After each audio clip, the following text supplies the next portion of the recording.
We have a special treat here today with our first speaker as Shane Mahoney. Shane is considered one of today's leading authorities on wildlife conservation and wildlife management and North American conservation history and policy development. For those of you who had the pleasure of hearing Shane give the keynote address at our 2008 conference, I'm sure you will agree that he's one of the conservation movement's most eloquent spokespersons. Born and raised in Newfoundland, Shane brings to his work a profound commitment to nature, rural Canada, and the sustainable use of our valuable natural resources. Holding honors and master's degrees in science, he was formerly the head of wildlife research for the province of Newfoundland and Labrador, and also served as executive director for science for wildlife and protected areas. In 2003, he funded the Institute for Biodiversity, Ecosystem Science, and Sustainability at Memorial University. Firm in his convictions, Shane has for many years been at the forefront of debates on issues of sustainable use, both in North America and at the international level. His expertise on the North American model of wildlife conservation is well known, and he has spent considerable time and effort spearheading outreach on this concept. His involvement with the hunting community has taken him to many countries where he speaks on the role and responsibilities hunters have in fighting for the continued existence and viability of all wildlife species and habitats.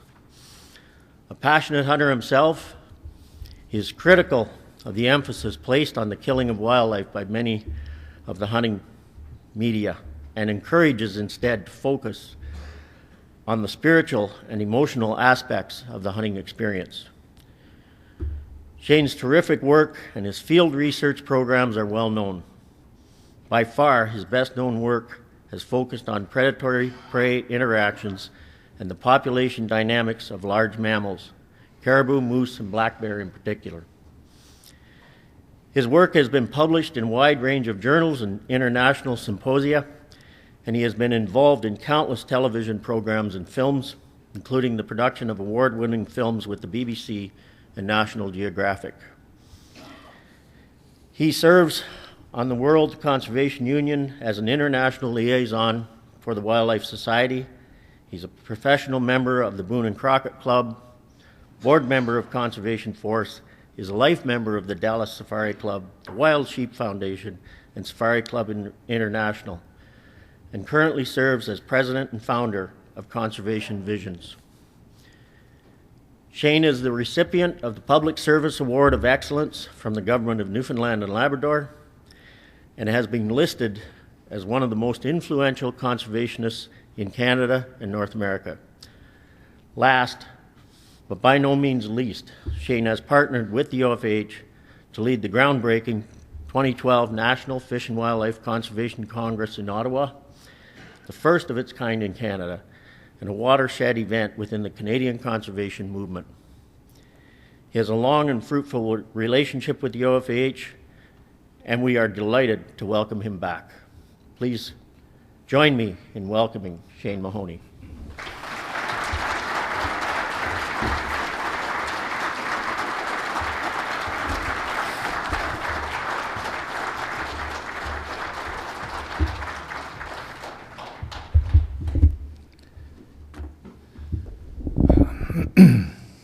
Well, first of all, thank you very much for the introduction and for the very kind reception. It's good to be back. It's been a while, although there's been contact in the interim, obviously. And it was really gratifying to come into this room this morning a little bit earlier and to hear the business of this extraordinary organization being laid out for the membership and others to hear. Every time I come to one of these kinds of events, I am struck by the resilience we have in the hunting community. I mean, We've been at this for about 125 years in Canada and the United States. Your own organization is, say, 87 years old, which is a very respectable longevity for any human being or any human institution. An incredible amount of change has taken place over that period of time. If we could look back at what this province looked like, or what this nation looked like, or what this continent looked like 87 years ago, we could begin to appreciate how much change there has been, how many new things have appeared, how many new challenges have appeared for conservation and for hunting and angling. And yet, and that's the lesson, and yet, you're still standing. This movement of which you are a part is still standing. Despite all the challenges, we seem to constantly be able to come back again and again and again to do the right things. Sometimes we restrict that kind of discussion to just what we do for hunting. But it is, of course, what we do for wildlife. It is what we do for the land. It is what we do for our countries, for our provinces, for our homes, that really is what we ought to be talking about more and emphasizing more. Because not only is this what matters to the broader range of society, this is ultimately what matters most to us too, deep down. Every person in this room fits into a category that I have come to call relentless citizens. We are all well aware that no human progress is fundamentally the result of a majority movement. The reason why things get done, and the reason why we have the lives we do, and the reason why we live in the magnificent countries we do, in Canada and the United States and other entities of the world, is because individuals and the organizations that they founded worked tirelessly to achieve some goal. Now, for some individuals, that purpose may be health care. For some individuals, it might be education, it might be child poverty, it might be many, many great issues. But you in this room, and in the rooms like it, that I have the privilege to interact with many, many times each year, you are involved in what is unquestionably the greatest crusade, the greatest issue for human progress and human security and human peace of any. Because it will be in this century, ladies and gentlemen, it will be in this century. We no longer have to think about predicting this. It will be in this century that the entire world, every nation, every religion, every political persuasion will come to recognize that the conservation of the world's natural resources and the way to maintain human access and use of them in a way that is sustainable will determine the future of every country and the lives of every individual on this planet, and there are a lot of us.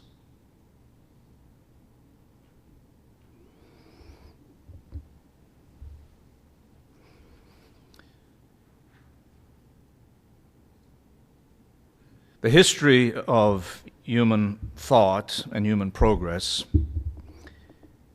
provides us with plenty of evidence that until such times as real crises take place, human beings are incredibly capable of ignoring the issues. And so we live in a society today in Canada and the United States where we have incredible wildlife abundance. Not only the opportunities for hunters and anglers, but for bird watchers and hikers and canoeists and kayakers and photographers. And we live on a continent that is seeping, is drenched in wildlife.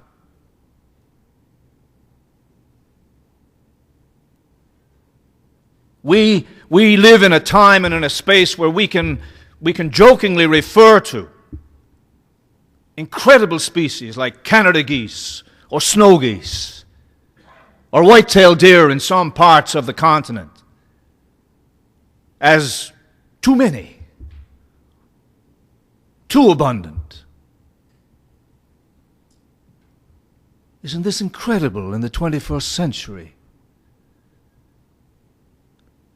On a landscape that has seen in the last 87 years a population between the countries of Canada and the United States explode, industrial development explode, technological advancement explode, the diversity of our societies change enormously, and all the debates over wildlife and hunting and all of these things go on and on and on. But the truth remains. We live on a continent that has an incredible abundance of wildlife. And it is not only those species that are the prey of either the hunter or the great carnivores. It is the great carnivores themselves. They can be a ticklish issue for us. The wolf, the bear, the lion. We have tremendous debates over this, rightfully so. It's a complicated business. But we should never lose sight of the fact that the great diamond that is buried beneath all the rhetoric, all the fighting, all the tension, all the debate, is the fact that we still have them.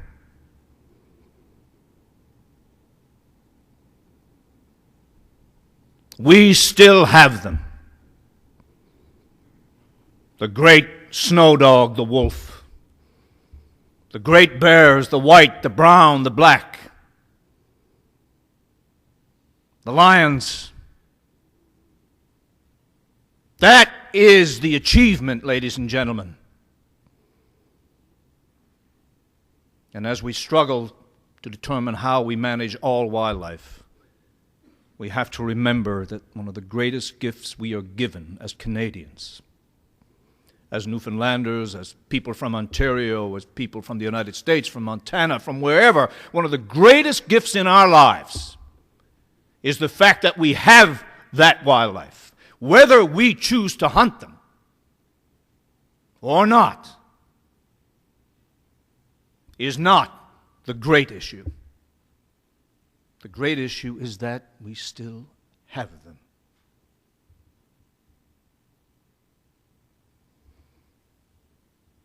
But of course, the vast majority of people in this province, at every walk of life, doctors, lawyers, tinkers, tailors, spies, politicians, leaders of the religious movement, it doesn't matter, you can take anyone. They have this kind of subconscious myth going on in their minds that this all happened by accident. That we simply walk out of our door and we see turkeys in our driveway, or we drive along the road and we see deer browsing, or we go out in a lake and we're able to catch fish, or we're able to hunt and procure good meat. The vast majority of people in this province have absolutely no idea how that happened. Neither does your government,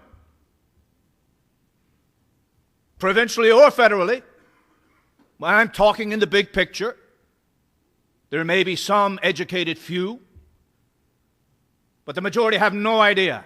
This is not an accident. And this great myth that it is an accident is what we ought to put on the bullseye.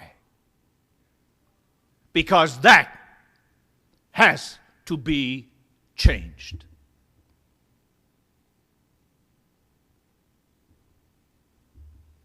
How many people do you think in any political party in this country,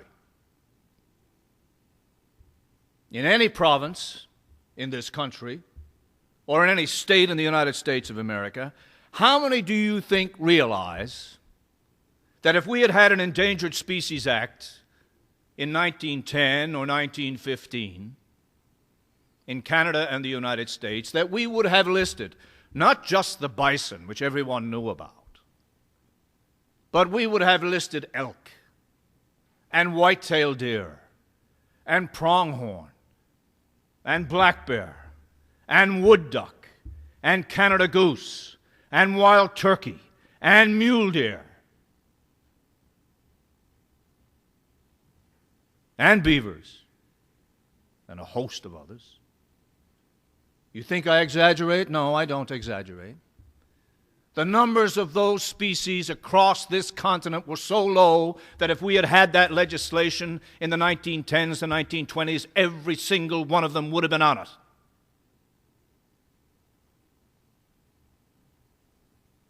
And then they would have been condemned to a bureaucratic prison out of which they should never have escaped.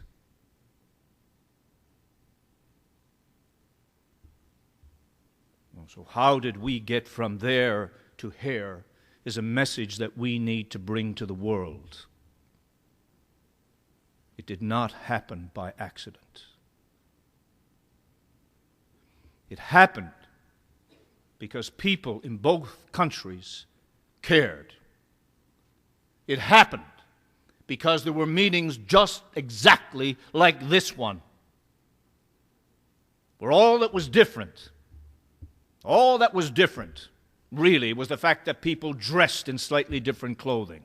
But their motivations, their energy, their commitment, their volunteerism was exactly the same. And hunters and anglers were not the only ones. That is a message we need to give freely as well. But there is no question that hunters and anglers were the sound bone, the guts, the brains, the drive. We were the key engine that made this train work. A train that carried species that could have been lost, just like the passenger pigeon, just like the Carolina parakeet, just like a host of others, the Eskimo curlew, the great auk, the Labrador duck, who could not get on the train. But we built that train, and we brought them back to where they are now.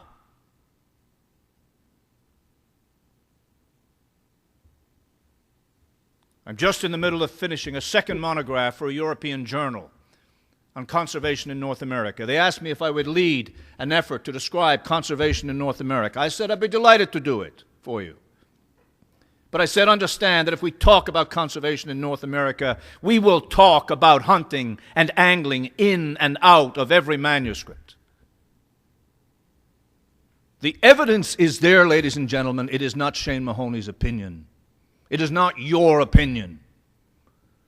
The organizations we founded, the money we provided, the volunteerism over a course of 100 years, 125 years, the Boone and Crockett Club established in 1887. This is what it took to realize success. And yes, we established this incredible thing, this North American model, at a time when the death of animals through commercial hunting was destroying wildlife at a pace that you cannot even imagine. Just think. Put yourselves there. White-tailed deer endangered. Not just here, everywhere on the North American continent. And yet what was made? What was made? The focal point, the fulcrum by which a new balance could be attained? Recreational hunting and angling. It still involved the death of animals, the very problem that Roosevelt and Laurier and Sifton and Pinchot and Grinnell, that they all faced. It was the death of animals. But as they ingeniously understood, it was how death came. The commercial interest had no interest in the animal itself, just the money. But the hunter, he had this visceral attachment. He had this passion. He had the experiences that none others had. And out of that, we created this North American approach.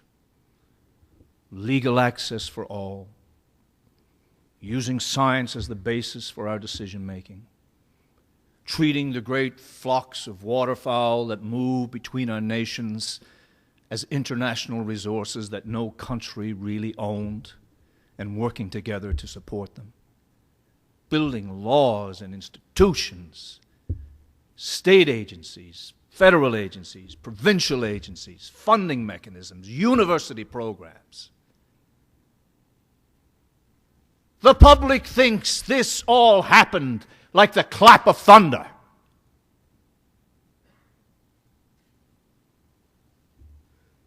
We had none of that.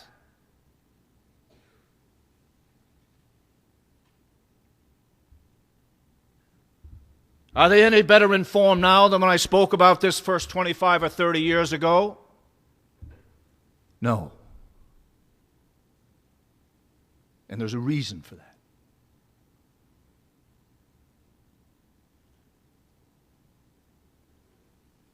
And if we come back in 2038, if we don't do something different, obviously I won't be speaking about it, but someone will. And they'll be saying exactly the same thing I am. And it's not just here in Ontario, it's everywhere.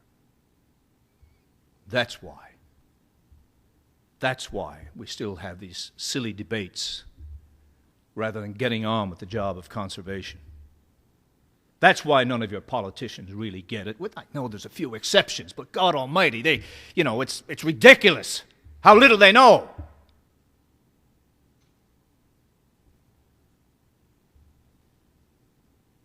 And if they don't think that big, broad public out there cares about this, then we will stay a sideshow.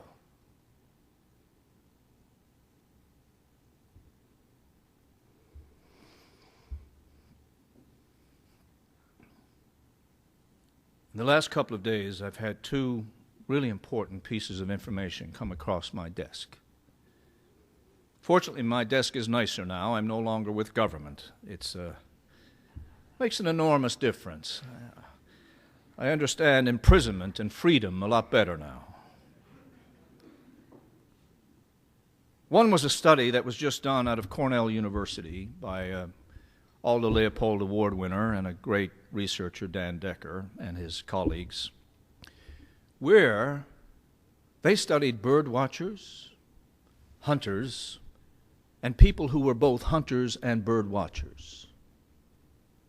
This is published in the scientific literature, and discovered that all three groups were interested in conservation, but that the hunter and the hunter/bird watcher were those who had the highest motivations to do things for conservation, and that all of the groups had a higher motivation than the general public. We share a great deal with many others who care about wildlife, ladies and gentlemen. But the thing is that we are organized, we are knowledgeable, we have the capacity to lead. And we must.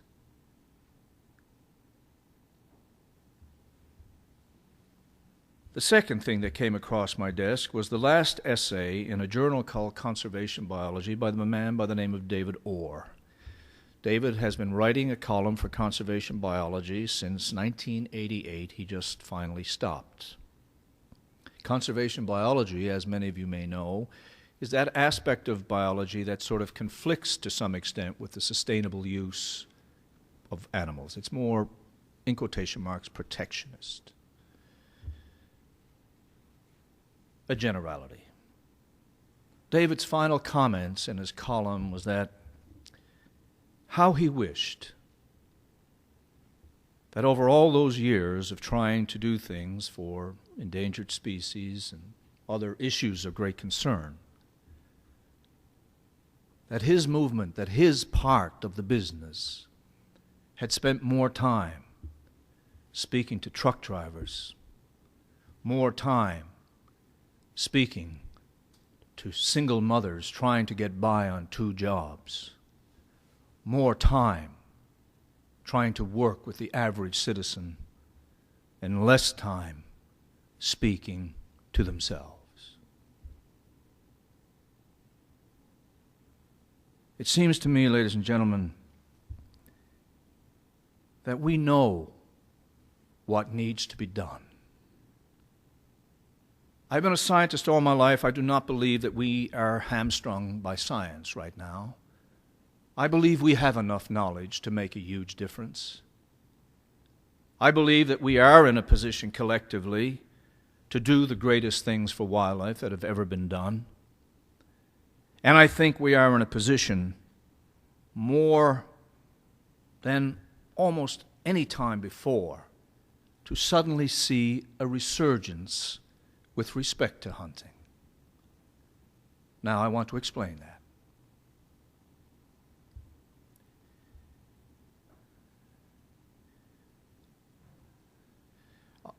I have argued before many groups, many forums, that the greatest purpose of hunting is the conservation of wildlife. I have been criticized for this. I've had letters from lots of people who are highly intelligent and who have different views and who tell me that no, we keep wildlife so we can have hunting. And I say, I work for wildlife. I come from a culture that is buried in hunting as deeply as any. I think it is an extraordinary experience that gives an individual a view of nature that no other experience can give them. I believe it has created legions of committed individuals over time to do the best thing for wildlife. But I'm talking to you now, not as neophytes, not as new people in on the ground. I am talking to you as experts in this business, warriors in this trade.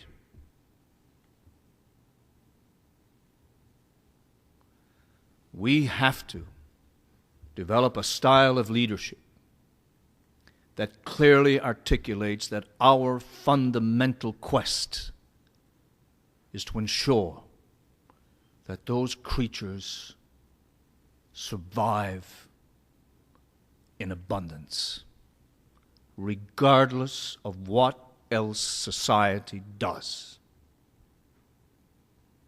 We need to explain that we are not just about promoting ourselves and our tradition as passionately as we feel about it, as important as it is, but that we stand like no other group stands for the wild others that live on this planet, in this world with us.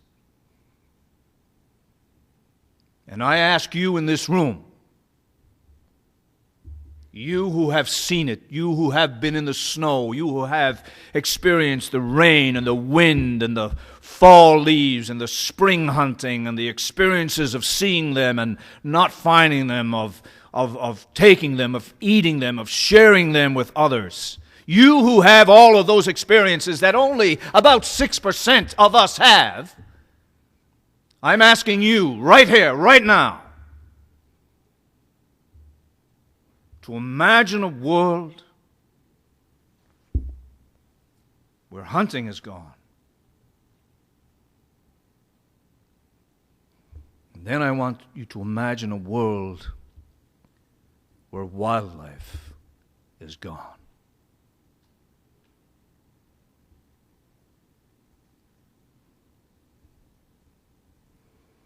I want you to think about what mountains would look like, what it would be like to move across those high alpine meadows and those higher ridges and craggy outcrops and never see a wild sheep,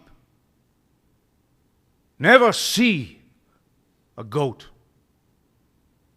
never look down into those lower plateaus and see the grizzlies feeding, to never be able to go anywhere to see such creatures. I want you to imagine a lovely landscape with a stream running through it, and you stand there for hours and you look and you never see the movement of a blackback or the flash of a silver side. I want you to imagine a world where no birds sing.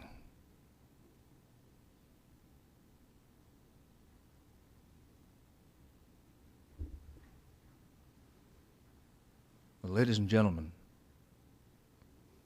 for the vast, vast, vast majority of all human beings, that is their world. And it's not going to change. In the traveling that I do now internationally,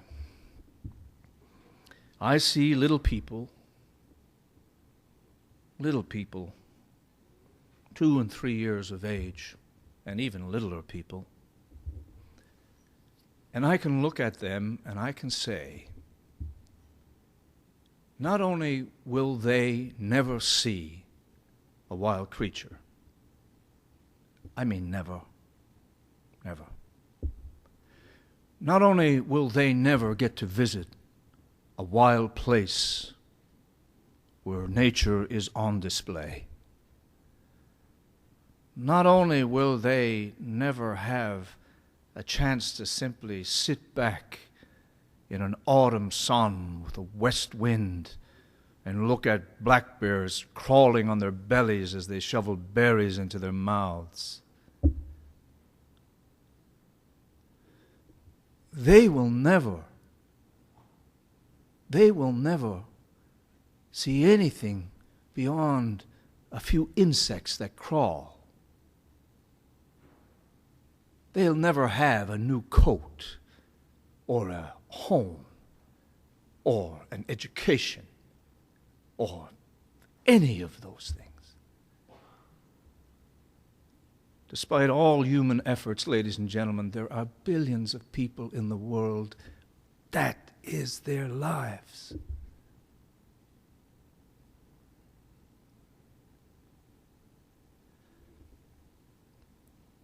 We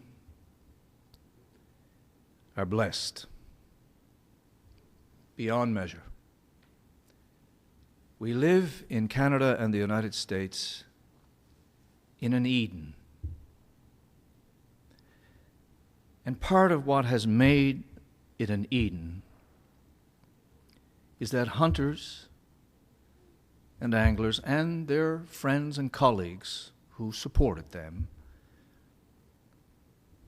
took us off a road to destruction that could have left wildlife in such a state that you would only be visiting the species you hunt in some kind of zoo or some kind of fenced space.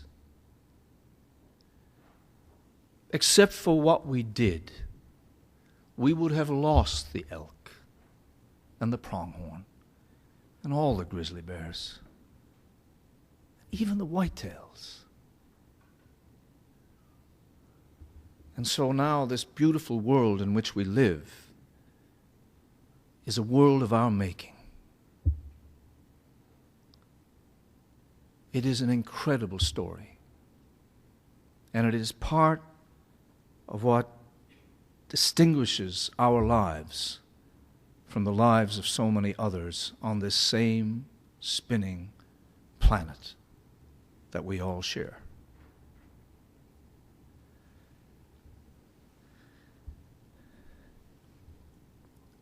This organization has done incredible work. And unfortunately for Canada, we really only have a handful of entities capable of doing the kind of lifting that OFAH is capable of doing. I do not look to governments to solve the conservation issues. It is a long address I could give as to why, but I won't. I do not. I do not even only look to those great organizations that we do have in this country, like yours, to do this work of conservation. Every citizen must come to see working on behalf of wildlife as part of their responsibility. Man, woman, child, youth, middle, aged, old Canadian, new Canadian, plastic Canadian, I don't care what they are. It has to become their sense of citizenship to do the right things, the kinds of things that we have been fighting for. And this brings me to the question of leadership. I spoke recently at a Pheasants Forever event, and Larry Potterfield of Midway USA was there. I don't know if you all know Larry, or some of you would probably know of him, but Larry and his family have given incredible amounts of money to conservation and to support hunting, particularly in the United States. And I mean millions and millions and millions and millions and millions of dollars. And he came up after the talk, and we exchanged a few views, and this whole idea of leadership came up. And you know, he said, it is the one ingredient that we just can't seem to get quite right. So I'm going to share with you what I think that leadership looks like. And I'm going to ask OFAH, its president, its board members, its staff, its membership, to think about this. First of all, for 6%, if we talk about hunting, to maybe 10 or 11% if we include angling, of the population, yes, we have done more than any other single group. No question. In both countries. Not only do we pay our regular taxes to help support programs, we have new initiatives, organizations, volunteerism, and we have given billions and billions of dollars to this effort collectively. And our successes are extraordinary. But where to now? Everywhere the numbers of hunters are stabilized, few places slightly increasing and a lot of places decreasing. This is a reality. We have great challenges before us in terms of social, economic, and industrial changes that are coming to this country. For the first time in our history, the boreal system of Canada, the northern two-thirds of this country, will now be opened up. Think about this. This is the first time in our history that will happen. We have international issues that are on our doorstep of strife and militarism and violence and all kinds of things of that nature occurring. But we seek to maintain in the midst of all that our tradition that is so critically important to us and so critically important to the conservation of wildlife. How are we going to do this? Leadership is not about doing things right, ladies and gentlemen. Leadership is about doing the right things. And to speak in the broad conservation theater that I see and witness every day, I think we have collectively been spending too much time trying to do things right and not spending enough time thinking about what are absolutely the right things to do. It is my personal belief that I can only explain as such. It need not be yours, but it is my personal belief that any individual who has taken the life of a single sentient creature willfully, as we as hunters do, we have a measure of responsibility to those creatures that is an order of magnitude greater than anyone else in society. We will always be expected to do more, in my view, because more has been given to us by virtue of that experience. We must become the leadership of a new citizens' movement for conservation. We must stop defending hunting, and we must get out and preach this history in every way we can. In our newspapers, in our books, in our reading clubs, in our pubs, in our town halls, everywhere we can.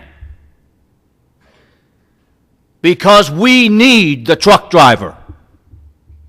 We need the single mother working 2 jobs.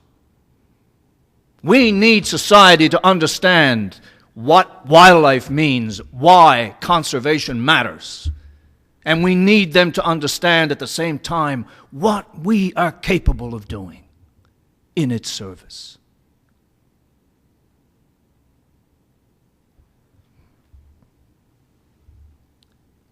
We are the ecological humans, ladies and gentlemen. We live in a place and time where we are still able to do what our forefathers did, because people just like you stood firm in the past to make this happen. I am asking you to be guided by these images of streams that are empty, of alpine meadows where no bugle is ever heard,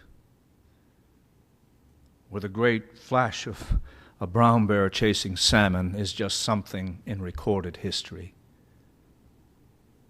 where the opportunities to come out from a day's hunting and share that food with your family and with your friends, and to relive the experience over and over, to look at your hunting dog and see in his eyes the sense of longing for that adventure one more day. All of these beautiful things rely on having the wildlife there. I know sometimes you must feel that you've already done enough.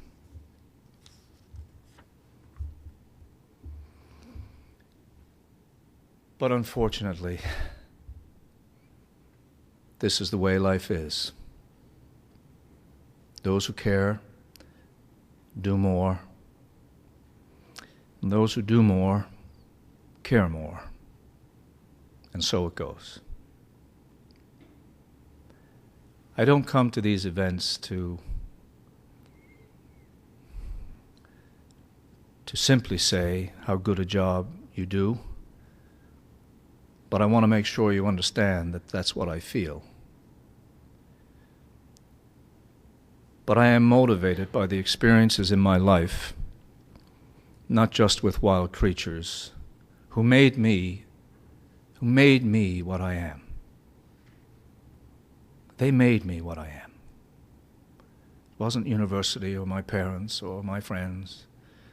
It was wild things that made me what I am. Blame them if you like. But in a sense, they made all of us. And I think we owe them an irreplaceable debt. I ask the OFAH and its leadership to start thinking about building the bigger coalitions, to start really turning policies and efforts in that direction, and to start to reach a much wider public with the message that wildlife does not exist by accident, that we have for a century and a quarter worked tirelessly on its behalf, and that while we stand firm in the protection of hunting and angling and all that it entails, at the deepest core of our being, what we stand for is wild creatures. We have done so much technologically, ladies and gentlemen. We've landed on Mars, but we've never created so much as an earthworm. We need to stand in awe of whatever made all that happen, and know that when we put our shoulder to that wheel, we are indeed doing divine work. Look in the face of every child you see, which is a haunting thing for me now. Look in the face of every child you see on the street or in a park or in the grocery store, and ask yourself, will they be able to experience what you have?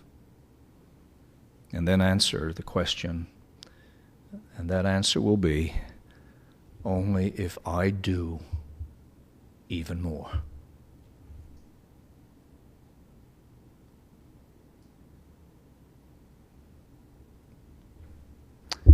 Thanks very much for having me.